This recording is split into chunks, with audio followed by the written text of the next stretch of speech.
Ekosistem darat alami dan buatan, alat dan bahan yang dibutuhkan.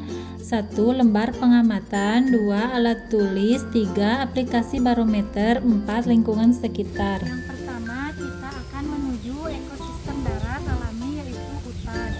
Komponen abiotik beserta kondisinya di hutan antara lain kondisi cahaya yang cukup terang, suhunya mencapai 32 derajat Celcius, jenis tanahnya gambut dan subur, anginnya semilir dan airnya sangat cukup. Kemudian kita akan mengamati komponen biotiknya yang terdiri dari tanaman dan hewan. Yang pertama ada pohon waru. Yang kedua ada tumbuhan paku-pakuan. Yang ketiga ada pohon pepaya.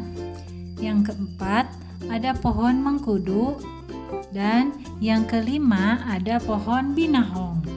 Kelima tanaman tersebut saling berinteraksi dengan komponen abiotik di lingkungannya, di mana tanaman membutuhkan cahaya matahari, air, dan juga tanah untuk membantu proses pertumbuhan dan perkembangannya. Selain itu, dalam beberapa tanaman juga membutuhkan hewan yang dapat membantu proses penyerbukan. Selanjutnya, kita akan mengamati beberapa hewan.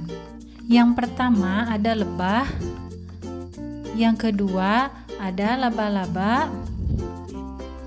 Yang ketiga ada kutu putih. Yang keempat ada semut. Dan yang terakhir ada kupu-kupu merbabu. Hewan-hewan tersebut berinteraksi dengan komponen biotik dan abiotik di lingkungannya. Mereka membutuhkan air, oksigen, dan makanan untuk terus bertahan hidup dan berkembang biak. Dalam hal ini, tumbuhan sebagai produsen dan hewan sebagai konsumen.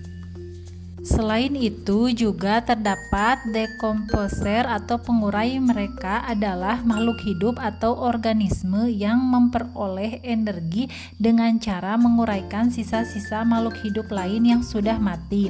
Nah, di dalam ekosistem hutan ini, pengurai yang ditemui yaitu jamur, bakteri, dan berbagai jenis cacing. Selanjutnya, kita menuju ke ekosistem darat buatan, yaitu sawah.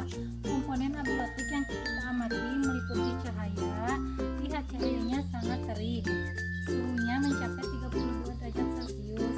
Tanahnya sedikit kering, anginnya semilir, dan kondisi airnya cukup banyak.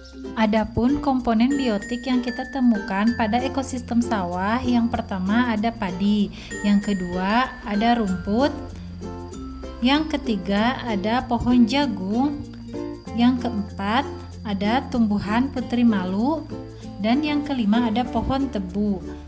Semua tanaman tersebut saling berinteraksi dengan komponen abiotik, di mana mereka membutuhkan cahaya matahari, air, dan tanah untuk membantu proses pertumbuhan dan perkembangannya. Selain tumbuhan, komponen biotik lainnya adalah jenis-jenis hewan. Yang pertama ada siput, selanjutnya ada semut, yang ketiga ada kadal, yang keempat ada belalang, dan yang kelima ada capung. Hewan-hewan tersebut juga saling berinteraksi dengan komponen biotik dan abiotik lainnya. Mereka membutuhkan air, oksigen, dan makanan untuk terus bertahan hidup. Adapun dekomposer atau pengurai yang ditemukan di ekosistem sawah adalah jamur dan cacing.